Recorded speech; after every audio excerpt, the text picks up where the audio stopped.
¿Qué tal? ¿Cómo están? Bienvenidos a Atlántico Noticias en este jueves 13:44 minutos. Abrimos ya el programa con un goteo de buenas noticias que van sucediéndose en cuanto a los datos de la pandemia en España, con cautela, pero desde luego es importante que 11 comunidades no haya tenido ningún fallecido en las últimas 24 horas. Un dato que se aportó después del Consejo de Salud, en el que además se anunció que el pasaporte verde digital estará operativo en julio.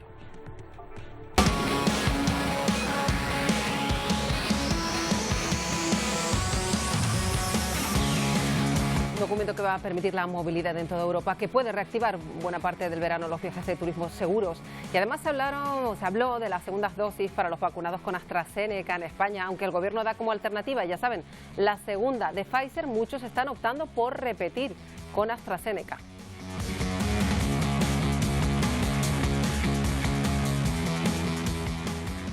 Una reunión que dejó muchos titulares, está entre Sanidad y las comunidades autónomas y CIAR. Así es, Marta, porque serán las propias comunidades autónomas quienes tengan que emitir, detallar y también entregar a cada ciudadano ese certificado verde digital, ese pasaporte sanitario, pero también se ha hablado de estrategia de vacunación. Darias asegura que el elegir de segunda dosis Pfizer o AstraZeneca para completar la pauta de vacunación con la fórmula de Oxford no era una elección. Bueno, enseguida vamos con los detalles. Hablando de vacunación, 256.000 canarios mayores de 16 años han pedido ya vacunarse a través de la web canariasevacuna.com. Y si han pasado, por cierto, más de 48 horas y aún no ha recibido el mensaje, puede consultar si ya tiene la cita asignada a través de la aplicación móvil Mi Cita Previa del Servicio Canario de Salud, también en la página web del Gobierno de Canarias. Bueno, como cada jueves vamos a analizar la actualidad de Estados Unidos. Avanza la vacunación y esto está permitiendo que los contagios caigan 4 meses después del comienzo de la inmunización. Miguel Vega. El 50% de la población adulta en Estados Unidos ya ha recibido la pauta completa y está inmunizada contra la COVID-19. Esto ha permitido a la administración de Biden y a los estados comenzar a relajar algunas medidas impuestas. Se elimina el uso de la mascarilla para los vacunados y también las distancias sociales. 4 meses después, los contagios caen en 37 de los 52 estados. Este rápido avance en la campaña de vacunación ha provocado la aparición del llamado turismo vacunal, un reclamo para reactivar uno de los sectores más afectados por esta pandemia. Bueno, y un día más hay que contar un ataque armado en Estados Unidos. Lo veremos, 8 personas murieron tras los disparos de un hombre que la emprendió a tiros contra sus compañeros de trabajo. Ocurrió en la ciudad californiana de San José. El agresor murió abatido a balazos por la policía. Trabajaba en transportes en Santa Clara, al igual que sus compañeros fallecidos. Y casi un mes de protestas y disturbios a diario en las principales ciudades colombianas, se lo vamos contando. Pese a los intentos de diálogo, las movilizaciones siguen, algunas acaban en incidentes graves como este donde algunos llegaron a quemar el Palacio de Justicia en la ciudad de Tuluá. Y cientos de indígenas ecuatorianos realizaron una ceremonia tradicional para reconocer el liderazgo del nuevo presidente Guillermo Lasso, ex banquero, que se comprometió a trabajar por los pueblos indígenas que son políticamente muy influyentes en ese país. Bueno, y la superluna llamada de Flores también ha dejado estampas espectaculares en España y también aquí en Canarias. Esta imagen ha sido captada desde el puerto de Arguineguín, al sur de Gran Canaria, y hoy es una de las más destacadas en la prensa nacional. Luego verán una selección de las mejores imágenes de esta superluna por el mundo.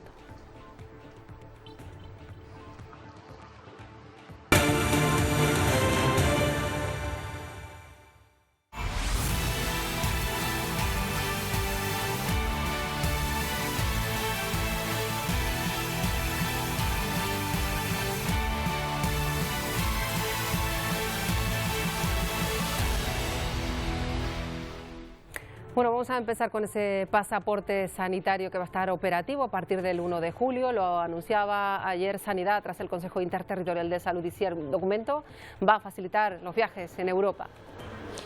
Sí, Marta, y será cada autonomía, cada comunidad autónoma la encargada de emitirlo y detallarlo, pero también tendrá en sus manos la función, la competencia de entregarlo a cada ciudadano. Les recordamos, este pasaporte sanitario es completamente gratuito y ya está avalado y aprobado por la Unión Europea. Pero también en ese Consejo Interterritorial se ha hablado de estrategia de vacunación. Darias se ha manifestado sobre esas imágenes que muestran cómo muchos profesionales esenciales menores de 60 años ya vacunados vacunados con la primera dosis de AstraZeneca deciden decantarse por esta fórmula de Oxford y no por la alternativa que ofrecía Sanidad, la alternativa de Pfizer. Pero Darias ha asegurado que esto no es una elección y muchas autonomías se han quejado de que esto parece que era lo que ofrecía en el último Consejo Interterritorial. Pfizer o AstraZeneca es el tuit de una médico sorprendida. Y es que después del anuncio de Sanidad, parece que la población, en este caso de Murcia, tiene preferencia por la segunda dosis de la fórmula de Oxford. La comunidad murciana comienza a vacunar a profesionales esenciales con la segunda dosis de AstraZeneca y no con Pfizer. Una decisión a la que se suma Andalucía, pero dice Sanidad. Porque aquí no se trata de elegir.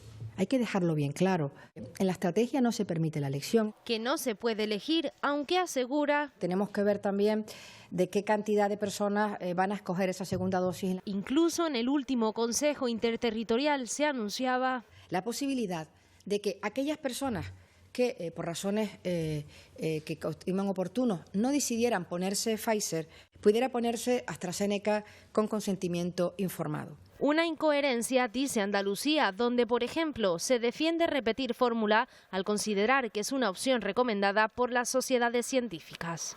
Otra cuestión aprobada en el Consejo, las autonomías, además, serán quienes emitan el certificado verde digital. Pero no solo eso, también deberán entregar este documento a la ciudadanía. El pasaporte sanitario, aprobado a nivel europeo, se prevé poner en marcha a partir del 1 de julio.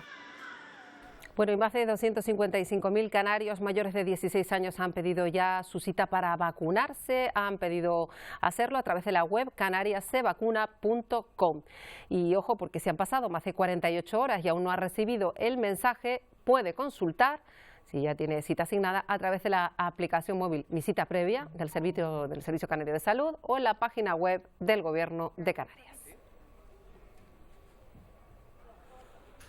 Bueno, en el Centro Penitenciario Tenerife 2 están en cuarentena por un brote de coronavirus. Hay 40 positivos, prácticamente todos son internos de 13 de los módulos de ese centro. Salud Pública está realizando cribados para tener en cuarentena las personas que hayan dado positivo, trasladar a zonas seguras después de que se hayan llevado a cabo estos cribados y confirmen que no estén infectados. Las medidas de seguridad del interior del centro son extremas y todo el personal trabaja ya con EPIs para protegerse.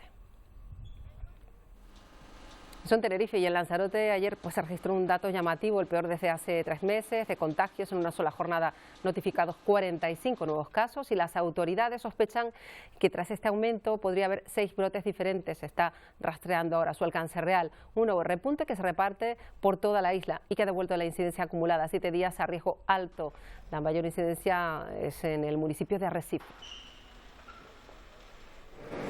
Y este otro brote en Sevilla también llama la atención. En una residencia de ancianos, 16 usuarios del centro y un trabajador han dado positivo después de estar vacunados contra la enfermedad. Solo 2 de ellos, eso sí, han tenido síntomas y leves. La Junta de Andalucía mantiene ahora una vigilancia estricta para controlar cualquier nuevo contagio. El trabajador está aislado en su domicilio.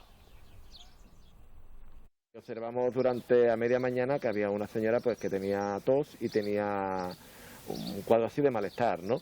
Nada así muy grave, pero oye, mira, para curarnos en salud le practicamos un test de antígenos y dio positivo. Que esa es la suerte, que al estar vacunados son con asintomáticos o con síntomas muy leves. Bueno, recordarán que hace unos días les contábamos que se estaba llevando a cabo un ensayo clínico interesante en Sitges sobre el ocio nocturno. Hay un grupo de personas, disfrutaron de bares, de discotecas sin guardar ninguna distancia social, solo llevaban mascarilla. Y ahora esas 400 personas que participaron en la iniciativa se han sometido a un segundo test de antígenos. El resultado de las pruebas se va a conocer en pocos minutos, pero las conclusiones del estudio se van a hacer públicas en unas 3 semanas. Tras analizar los datos y compararlos, se sabrá si en este ensayo se ha producido cualquier infección. Vale la pena acabar el experimento, no solo para entrar, sino también saber si ha servido de algo tanta protección y tanta prevención. Respetando y haciendo las cosas bien, pues nos podemos salvar de muchos problemas como está pasando ahora últimamente en las calles. Bueno, São Paulo, en Brasil, es uno de los estados del país más afectados por una pandemia que se ha cobrado ya la vida de 450.000 personas, nada menos. Y ahora las autoridades advierten de que se ha detectado la variante india. Se diagnosticó a un viajero que llegó al país proveniente precisamente de la India. El pasajero llegó con una PCR negativa previa, pero dio positivo posteriormente. Y precisamente la India, no solo las escuelas sirven de hospitales, también los albergues vacíos en las áreas rurales. Uno de ellos tiene 13 pacientes. Por ejemplo, la escasez de camas en los hospitales de las ciudades está impulsando que se conviertan estos espacios en hospitales improvisados. Hay escasez de centros de cuarentena, higiénica e infraestructura de salud. Y en Taiwán preocupa el avance de los contagios. Por 12º día consecutivo registran más de un centenar de infecciones diarias. Ante la gravedad de las transmisiones locales, las autoridades elevan el nivel de alerta hasta el 14 de junio. Se obliga al uso de mascarilla dentro de los recintos cerrados, también en la calle, distanciamiento social, escuelas cerradas y las reuniones al aire libre ya están limitadas. En Bolivia han llegado ya más de 100.000 dosis de la vacuna de Pfizer, proceden del mecanismo COVAX. Es el tercer lote que llega a ese país, llegado de Naciones Unidas, todo en un momento en que precisamente allí se vive un récord de contagios. Se trata de 100.622 dosis de la vacuna estadounidense Pfizer proveniente del mecanismo COVAX en calidad de donación. Están ahora en los almacenes del INLASA. Hoy día tenemos 100.620 dosis que van llegando a nuestro país. ¿A qué departamentos se van a distribuir? Se van a distribuir a todos aquellos departamentos que en este momento tienen la cadena de frío necesaria. Aquí es importante recordar que se necesita una cadena de frío de menos 70 grados centígrados bajo, o sea, bajo cero, ¿no? Lo que significa que necesita una ultracongelación. La representante de negocios de la Embajada de Estados Unidos señaló que estas donaciones para la lucha contra el coronavirus seguirán llegando. En este día muy feliz, en la llegada del Dosis de Esperanza, Estados Unidos es el mayor contribuyente a COVAX con $4.000 millones. La administración del presidente Biden está buscando ampliar la oportunidad para países a producir sus propias vacunas. El primer lote del mecanismo COVAX que llegó al país supuso la entrega de 92.430 dosis del compuesto fabricado por la farmacéutica Pfizer. Y en Rusia, en varias regiones, han comenzado a vacunar animales contra la COVID en clínicas veterinarias. En marzo se aseguró que había registrado la primera vacuna del mundo para animales después de que las pruebas mostraran que generaba anticuerpos contra el coronavirus en perros, en gatos, zorros y hasta en bisones. La Organización Mundial de la Salud ha expresado su preocupación por el riesgo de transmisión del virus entre humanos y animales. El regulador ruso ha dicho que la vacuna podría proteger a las especies vulnerables y sobre todo evitar las mutaciones. Y continúa la investigación en el Parlamento británico por la gestión de la pandemia del gobierno de Boris Johnson. Y fíjense que el ex asesor principal del primer ministro, Dominic Cummings, criticó durísimamente la situación, no solo de Johnson, también dijo del ministro de Salud durante los primeros meses de la pandemia. Según Cummings, Matt Hancock tendría que haber dimitido, lo dijo claramente, por interferir en el Sistema Nacional de Rastreo de la COVID a final del año pasado, y desveló que el Ejecutivo Nacional no desarrolló ningún plan para proteger a los vulnerables. Según esta persona, durante los primeros meses de pandemia infravaloró Johnson las consecuencias de la enfermedad. Otra investigación, pero para conocer el origen del coronavirus a nivel mundial, ha pedido Joe Biden a su servicio de inteligencia, nada menos. Y mientras Estados Unidos sigue avanzando en su proceso de vacunación, espera cumplir el objetivo del Día de la Independencia, en concreto. Miguel Vega. Sí, porque con una población que alcanza los 320 millones de personas, el reto era grande, pero Biden se comprometió a vacunar antes del 4 de julio al 70% de la población adulta. A menos de un mes de esa fecha, Estados Unidos cuenta con un 49,5% con la pauta completa, es decir, 131 millones de personas. Eso sin contar a los menores de 16 años. Este grupo de edad comenzó a vacunarse la semana pasada tras recibir la autorización de la Agencia del Medicamento del país. país. Por el momento se inmuniza con Pfizer a los menores de entre 12 y 15 años y próximamente comenzarán a vacunarse con la pauta y la fórmula de Moderna. La Organización Mundial de la Salud ha pedido que se destinen estas vacunas a la población en riesgo de los países más desfavorecidos. Algunos países de altos ingresos están vacunando a los niños y adolescentes, mientras que los trabajadores de la salud, las personas mayores y otros grupos de riesgo en todo el mundo se siguen sin vacunar. Y este avance ha permitido que el Centro de Control de Enfermedades del país aconseje relajar las medidas tan solo 4 meses después del comienzo de la campaña de vacunación. Los estadounidenses que tengan la pauta completa no tendrán que usar mascarilla y no tendrán que respetar la distancia social, aunque los expertos aseguran que es muy rápido para relajar estas medidas y así evitar posibles repuntes. Aún no estamos fuera de peligro, pero podríamos estar muy cerca. Todos nos estamos vacunando por completo y debemos continuar con los esfuerzos de prevención para ayudar a doblar la curva de la pandemia en julio y recuperar la normalidad. Y ahora los esfuerzos se centran en convencer a los ciudadanos que no confían y no quieren recibir las fórmulas contra la COVID-19. Según varios estudios, 1 de cada 4 estadounidenses no quiere ser vacunado. Por eso, varias son las iniciativas que se han puesto en marcha en el país para animar a la población. Entradas para la NBA, cervezas, viajes en metro gratis, incluso privilegios en apps de citas. Esto ha provocado que aparezca el turismo vacunal. En algunos estados han visto cómo en los últimos meses han llegado turistas de Centroamérica para vacunarse, sobre todo a Canadá, California, Texas y Florida. En este estado sureño recibieron 50.000 peticiones de vacunación en las últimas semanas. Esto provocó que las autoridades comenzaran a pedir documentos nacionales para asegurar que primero se vacunaran los estadounidenses. Bueno, pues un asunto que vamos a comentar para empezar con María Rosman. Le damos la bienvenida como cada jueves. María, buenas tardes. Hola, buenas tardes. Bueno, empezamos con esos datos excepcionales en cuanto a vacunación que han sido titular en todo el mundo. 50% nada menos de la población con pauta completa en Estados Unidos. Si lo comparamos con cómo estábamos pues hace unos meses, llama mucho la atención. Se ha cumplido la promesa. Sí, con creces realmente, ¿no? Habíamos dicho 100 millones en 100 días, eso se dobló y ahora, bueno, yo creo que realmente es muy posible que se cumpla esto del 70% para el Día de la Independencia, el 4 de julio, aunque sí es verdad que mucha gente, los que están ahora, que no se quieren vacunar son los remisos y ahí es donde está estas, digamos, ideas un poco creativas hasta cierto punto de convencer a la gente para que se vacune, como estaba antes comentando el compañero Miguel, pues entran en efecto. Efectivamente, bueno, algo de efecto hará por lo pronto aquella que comentábamos de sortear hasta $1 millón a la semana. En fin, está funcionando, pero es verdad que hay un sector de la población en el que va a ser difícil llegar, porque si a día de hoy no han querido vacunarse va a ser difícil, por tanto se multiplican estas estrategias tan llamativas. Sí, exactamente. Bueno, lo curioso del caso es que ahora ya como ha bajado el número de personas que se está vacunando, estos centros masivos, muchos se han ido ya desmantelando y están vacunando en lugares que uno nunca a lo mejor se imaginaría, incluso en strip clubs, o sea, cosas raras, ¿no? Y una de estas iniciativas también que resulta bastante curiosa es el hecho de que, por ejemplo, en Washington empezaron a ofrecer porros de marihuana gratis por fuera de los centros de vacunación, gente que se vacunara, y también en Nueva York llevan más de 25.000.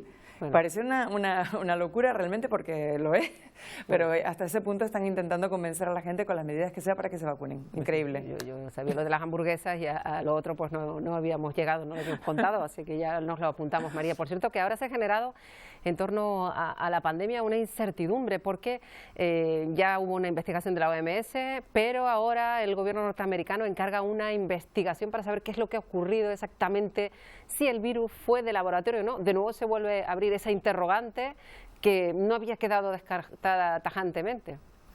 Sí, esto realmente hasta cierto punto tiene bastantes connotaciones políticas importantes para la administración actual, porque hay que recordar que desde el principio la administración anterior, Trump, había dicho que todo esto había sido un problema de laboratorio en Wuhan.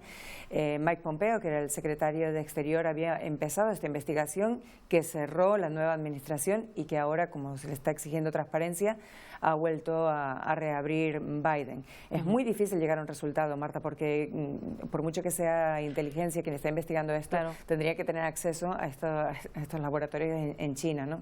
Es complicado. Vamos a escuchar lo que decía la portavoz de la Casa Blanca a este respecto. El presidente pidió a la comunidad de inteligencia que redoblara sus esfuerzos para recolectar y analizar información que nos acerque a una conclusión definitiva en un plazo de 90 días. A principios de 2020, el presidente pidió a los CDC acceder a China y saber más sobre el virus y así combatirlo de manera efectiva. Llegar al fondo del origen de esta pandemia nos ayudará a entender cómo debemos prepararnos para las próximas. Así explicaba desde la Casa Blanca por qué se va a mandar esta investigación que ha llamado tanto la atención y que ha sido hoy noticia en todo el mundo, ¿no? Sí, bueno, es bastante serio porque esto va a poner en entredicho a la Organización Mundial de la Salud y sobre todo también cuáles van a ser las consecuencias una vez que se descubra si esto fue realmente un error de un laboratorio chino o cómo sucedió esto, cuáles van a ser las repercusiones que se van a tomar contra China, ¿no? Estamos hablando de una posible guerra fría con China a raíz de todo esto. Claro, y sobre todo hay que ver la respuesta de China, que ya ha dicho que se está reabriendo un asunto que había quedado cerrado y esto puede empeorar las relaciones entre ambos países. Por cierto que nos llama la atención esta portavoz que ayer hablaba de este asunto y de muchos otros. Segunda mujer negra portavoz de la Casa Blanca, ha hecho historia porque es hija de migrantes haitianos. Jean-Pierre además es lesbiana y se mostraba muy satisfecha de formar parte, dijo, de la administración norteamericana más diversa de la historia. Aprecio la naturaleza histórica, realmente lo hago, pero creo que estar detrás de este podio, estar en esta sala, en este edificio, no se trata de una sola persona. Lo hacemos en nombre del pueblo estadounidense. El presidente cree que la representación importa. Agradezco que me haya dado esta oportunidad. Y es otra razón por la que estamos tan orgullosos de que sea la administración más diversa de la historia. Pues ella misma lo decía, María, la administración más diversa de la historia en todos los aspectos y bien visible para lanzar mensajes claros a toda la población. Sí, desde luego es importantísimo, más sabiendo cómo está el país ahora mismo después de la muerte de George Floyd, todo lo que ha pasado, creo que es importante llegar a este nivel de compromiso con las minorías también, ¿no? Y en el caso de ella, bueno, es la segunda mujer negra que ocupa ese puesto. Anteriormente fue en el año 91, estamos hablando de durante la administración Bush, que hubo un precedente, pero además es la primera mujer que es abiertamente lesbiana, que ocupa este puesto. Es una mujer muy capacitada, que es autora, ha escrito varios libros, es activista, estuvo en lo que es el movimiento Move On.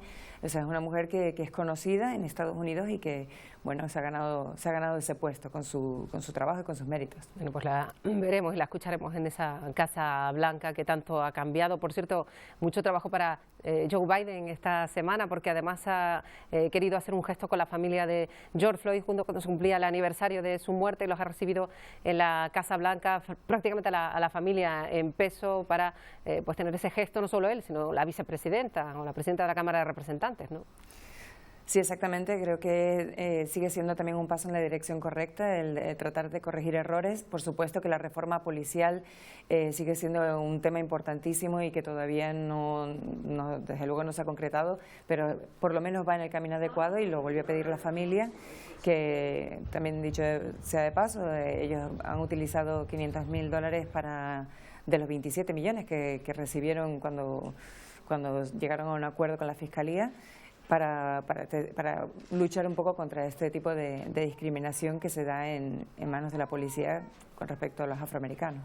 Y por lo que queda mucho por trabajar, visto lo visto y las circunstancias que siguen ocurriendo día tras día. María, por cierto, siempre hablamos de tiroteos en Estados Unidos, casi contamos un día sí y otro también. Hay que hablar de otro mortal en Estados Unidos, en California, San José en concreto, 9 muertos nada menos.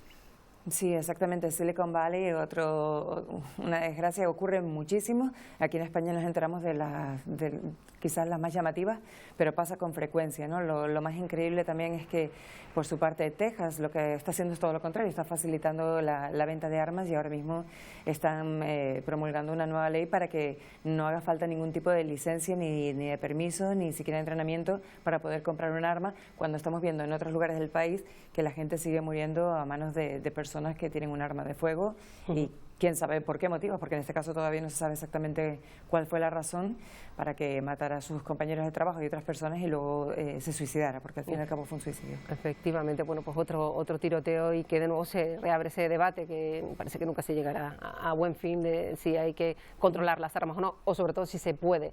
Por cierto, que también queremos hablar, antes de que se nos acabe el tiempo, de una nueva etapa que se abre en el proceso judicial que se está llevando a cabo en la Corte de Nueva York contra Donald Trump. Hay un gran jurado ya conformado y esto puede tener serias consecuencias para el expresidente, diríamos aquí, ¿no? Sí, exactamente. Eso quiere decir que la Fiscalía ha pasado de un caso que era civil, lo está ya ahora, ha pasado a ser un caso criminal también. Tiene que tener suficiente evidencia para ello. El gran jurado está compuesto, pero no se da a conocer cuáles son sus nombres, ni muchísimo menos. Y en cualquier momento podríamos, de hecho, empezar a escuchar cargos que se le puedan imputar al anterior presidente, ¿no? Es la primera vez que realmente se imputa criminalmente a un expresidente, así que estamos muy pendientes de todo lo que pueda pasar con esta organización Trump. Claro, él ha dicho que esto todo es una casa de brujas, bueno, en su línea, ¿no?, de argumento. Como siempre, ¿qué más va a decir, no? Bueno, y más cuestiones con las que concluimos ya, por cierto, María, porque hay una reunión de la que vamos a estar muy pendientes próximamente, además, en Ginebra, el 16 de junio. Biden y Putin se van a reunir, habrá que ver si esto supone un punto de inflexión en las relaciones entre ambos países, porque hay tensiones además crecientes, ¿no?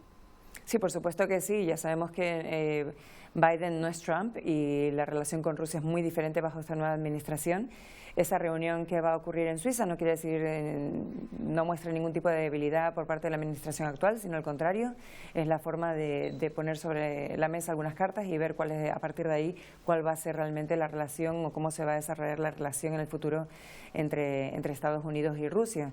Así que vamos a ver, vamos a estar muy pendientes de eso. Es interesante, es importante, por supuesto. Sí, sobre todo porque no han sido fáciles las relaciones, de momento no se habían visto cara a cara, pero sí que ha habido determinadas declaraciones que han llamado la atención, muy contundentes por parte, no sé si lo dijo cuando era todavía candidato o presidente, que llegó a hablar a insultar casi a Putin, con lo cual ya por ahí empezó mal, ¿no? Sí, recordemos que de hecho lo llamó un asesino, o sea que realmente sí, se conocen desde hace muchísimo tiempo, pero eso no quiere decir que a la hora de decirse las cosas no las digan como ellos por lo menos piensan que son, ¿no? Por su parte, recordemos que Putin le dijo que se cuidara, así que sabemos dónde están las cosas en este momento entre ambos líderes. Pues en esa ciudad neutral de Ginebra se verán las caras el 16 de junio, dentro de muy poco. De julio, María sí. Rosman, nosotros nos vemos el próximo jueves. Hasta el próximo jueves. Bueno, en este punto vamos a irnos ahora en directo hasta Madrid, porque se ha producido un acuerdo in extremis para prorrogar los ERTE. El ministro Escrivá ha cedido a las exigencias por lo pronto de la COE. Esto es un alivio por lo pronto al margen de consideraciones, Silvia Mascareño, Madrid, para muchos trabajadores de las islas. Sí, un alivio para 84.500 trabajadores en las islas que permanecen en ERTE a día de hoy, tras ese acuerdo in extremis alcanzado ayer por la tarde por el Gobierno y los agentes sociales para prorrogar los ERTE hasta el 30 de septiembre, 4 meses más. Se mantiene la misma protección para los trabajadores, pero con una novedad. Habrá exenciones en las cuotas de la Seguridad Social para los trabajadores que permanecen en ERTE, pero habrá aún mayores incentivos para aquellos que vayan regresando al trabajo. Ese acuerdo debe ser ratificado por un Consejo de Ministros extraordinario aquí en Moncloa en apenas hora y media.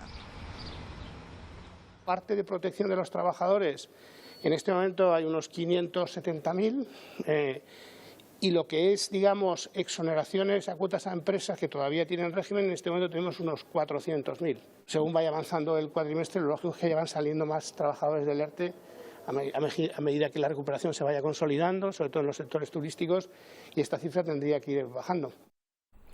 Bueno, vamos ya con otras cuestiones pendientes, eso sí, de ese Consejo de Ministros extraordinario. Egipto rebaja la compensación que va a pedir al buque, aquel buque famoso que bloqueó durante una semana el canal de Suez, provocando pérdidas millonarias a todo el sector mundial del transporte. El país va a pedir 550 millones de dólares a la compañía del Ever Given. Las autoridades del canal acordaron reducir la cuantía un 40% después de valorar las pérdidas reales que provocó el incidente. Según las autoridades egipcias, durante los 6 días de bloqueo, se llegaron a perder entre 12 y 15 millones de dólares al día. Más consecuencias del bloqueo aéreo sobre el espacio de Bielorrusia tras el arresto del opositor Protasevich se siguen produciendo. Fíjense en el recorrido de este avión que despega de Minsk rumbo a Barcelona, pero al llegar a la frontera con Polonia tiene que dar la vuelta y regresar al aeropuerto de origen. Según las autoridades polacas, el piloto recibió la orden de regresar porque no contaba con la autorización de volar sobre el espacio aéreo francés. Según la compañía que operaba el vuelo, sigue contando con la autorización para sobrevolar varios países del continente.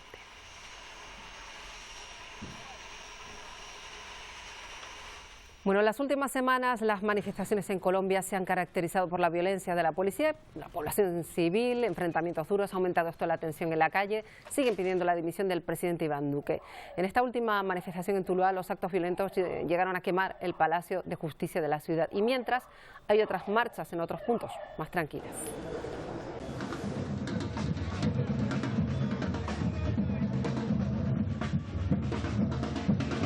No tengo trabajo digno, lo que me ofrecen acá es por 1.500.000. Tengo especialización, maestría y doctorado, soy entomóloga. Lo que muchos desean, una vacuna contra la desigualdad, la pobreza, la falta de oportunidades y hasta la indiferencia. La clase trabajadora, campesinos, estudiantes, los llamados ninis, el que no tiene pensión, el que se cansó de la corrupción. Cada uno llevó sus motivos, sus descontentos y sus demandas a la calle. No tenemos garantías para marchar, no tenemos garantías para trabajar, no tenemos garantías para estudiar.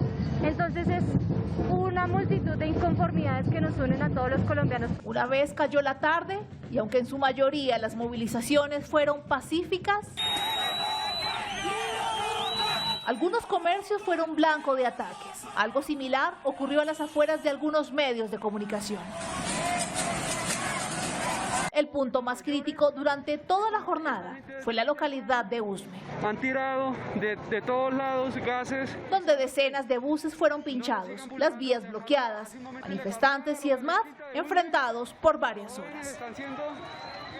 Bueno, miramos ahora a Ecuador. Allí los líderes indígenas ecuatorianos han querido dar la bienvenida al nuevo presidente, a Guillermo Lasso. Lo han hecho con una ceremonia tradicional para reconocer de este modo el liderazgo de Lasso, quien por cierto se ha comprometido firmemente, lo hizo en su campaña, a trabajar con los pueblos originarios, así se les llama, que son políticamente muy influyentes en ese país.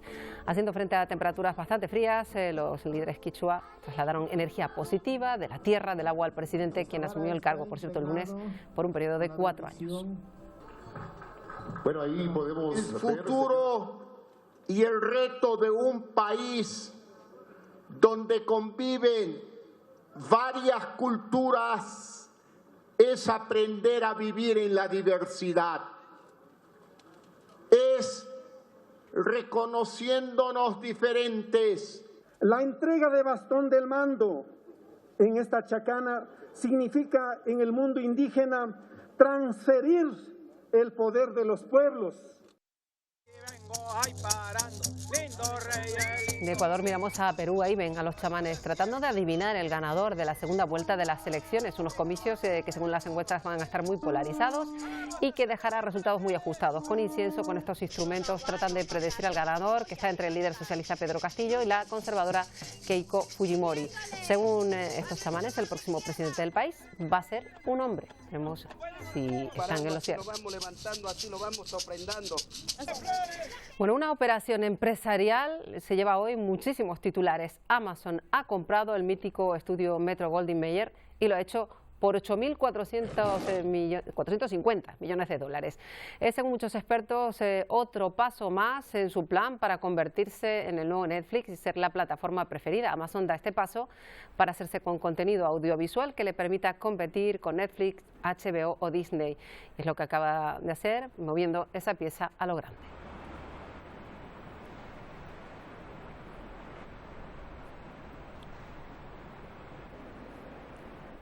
Bueno, Chile es el país más rico, pero en gran medida más desigual de América Latina. Está enfrentando un futuro económico muy complicado. Ya saben que los independentistas de izquierda barrieron en las elecciones para hacerse cargo de un organismo que reescribe la Constitución.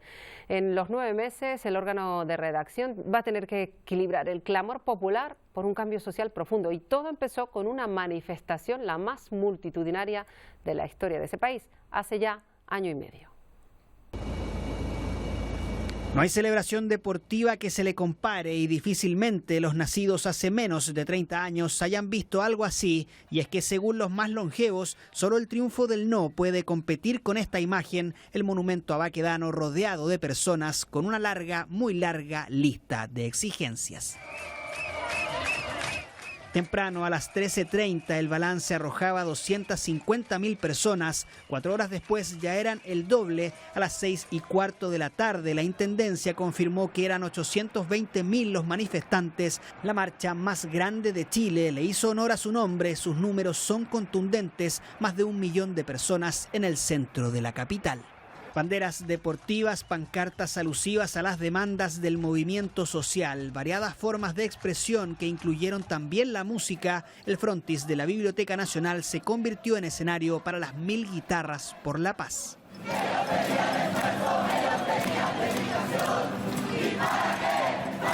Banda sonora que se hizo escuchar también contra el actuar de la policía y militares luego de la declaración del estado de emergencia. Bueno, la lucha contra el cambio climático llega hasta los tribunales. El Alto Tribunal de Holanda ha fallado a favor de varias organizaciones medioambientales para que la multinacional Shell reduzca un 45% nada menos las emisiones de carbono y que lo haga antes de 2030. Y esta sentencia podría encadenar o generar jurisprudencia a nivel mundial. El Tribunal de Holanda da un paso a favor en la lucha contra el cambio climático y crea historia. El tribunal ordena a Shell, mediante la política corporativa del grupo, reducir las emisiones de CO2 y de los proveedores y clientes para finales de 2030 en un 45% con respecto a los niveles de 2019. Esta sentencia podría allanar el camino a todas las denuncias interpuestas a nivel mundial sobre empresas energéticas. Esperamos un efecto dominó en otras jurisdicciones, porque ahora que tenemos esta primera sentencia sobre una empresa como esta, esperamos que tenga un efecto dominó contra otras empresas multinacionales de petróleo y gas y empresas de carbón en el mundo. Shell recurrirá al fallo judicial porque asegura que los plazos son muy cortos. La compañía tiene como objetivo reducir sus emisiones de carbono un 6% en 2023, un 30% en 2030 y alcanzar el 100% en 2050. Es su compromiso para actuar ante el cambio climático. Una sentencia que se produce cuando inversores, activistas y gobiernos presionan a las empresas para que se alejen de los combustibles fósiles y apuesten por las energías renovables. En este sentido va esta apuesta en Francia. Van a ver la Torre Eiffel iluminada como nunca antes se ha hecho con focos de hidrógeno. Así lucía este símbolo de Francia durante 3 minutos y 30 segundos. Luces y láseres de varios colores bailaron en la fachada del monumento gracias a la energía proporcionada por un generador de hidrógeno. Lejos de esos generadores diésel que se venía trabajando hasta ahora, está certificado como renovable y no emite gases de efecto invernadero.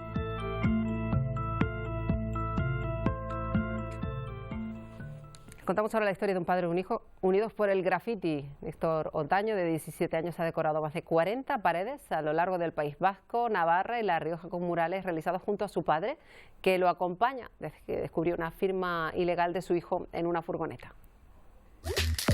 Yo ya pintaba en el cole y me gustaba mucho pintar. Y empecé a ver en YouTube grafiteros. En clase le dije a uno a ver si se venía conmigo a pintar y fuimos aquí y pillamos unos sprays. Y así empecé en un skatepark haciendo letras. Para la edad que tiene, pinta impresionante, es súper bueno.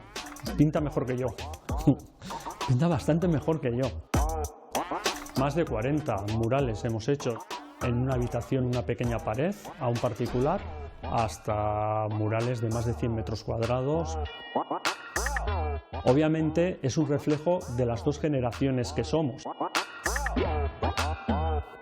No le hicimos mucho caso, hasta que un día yo iba por la calle y de repente me pasó una furgoneta, de estas furgonetas que están todas pintorrojeadas llenas de firmas, y entre ellas, no sé por qué, me dio por fijarme en el centro y vi un Nesh. Entonces, al ver yo el Nesh, dije, esto tiene que ser de Néstor fijo. Entonces es cuando me empecé a preocupar. hicimos es un poco intentar reconducir el tema. Fuimos a una tienda donde vendían pinturas en Donosti, les preguntamos si conocían un grafitero, le llamé, le propuse o le pregunté si hacía cursos, me dijo que sí. Y resulta que se necesitaban 4 personas y yo encontré a 2 de mi clase, entonces éramos 3. Y como les iba a llevar yo, era todos los viernes a la tarde, dije, pues bueno, pues es que si no, no iba a salir el curso. Y al final pues enchufo. Venga, voy yo con vosotros a pintar.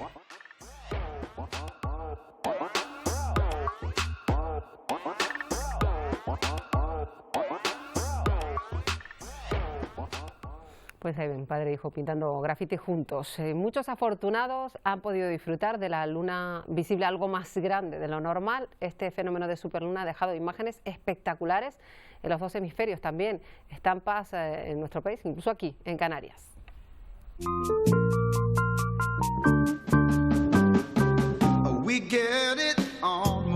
Esa superluna captada desde Arguineguín, como lo oyen, una superluna de flores, se la llama porque se ha dado en la primavera, pero se llama luna de sangre en el hemisferio sur porque se ve más rojiza. Nos vamos mirando a la luna, en nada llega Telenoticias 1 con Isabel Baeza y Paco Luz Quintana. Hasta mañana.